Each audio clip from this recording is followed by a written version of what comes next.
ముందుగా IAS అమ్రాపాలికి big shock అయితే తగిలింది. క్యాట్ ఉత్తర్వులు నిలిపివేశారు. ఐఏఎస్ అధికారి అమలాపాలికి తెలంగాణ హైకోర్టులో చుక్క ఎదురైంది.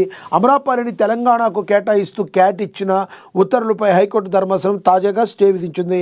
క్యాట్ ఉత్తర్వులను నిలిపివేస్తూ న్యాయస్థానం మధ్యంతర ఉత్తర్వులు జారీ చేసింది. దీనిపై కౌంటర్ దాఖలు చేయాల్సిందిగా అమరాపాలి తరపున న్యాయవాదిని ఆదేశించింది. ఈ క్రమంలో తదుపరి విచారణను 6 వారాలకు వాయిదా వేసింది. ఐఏఎస్ హరికిరణ్తో స్వాపింగ్లో భాగంగా అమరాపాలిని క్యాట్ తెలంగాణకు కేటాయించింది. ఈ క్రమంలో క్యాట్ ఉత్తర్వులను డిఓపిటి మళ్లీ హైకోర్టులో అప్పీల్ చేస్తుంది. ఈ సందర్భంగా అమరాపాలికి స్వాపింగ్ వర్తించదని వాదించింది.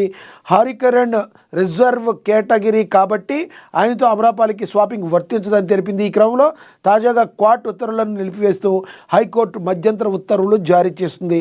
మరి అమరాపాలి ఫస్ట్ నుంచి కూడా తెలంగాణలో వర్క్ చేయడానికి ఎంతగానో సుముఖత చూపిస్తున్నారు.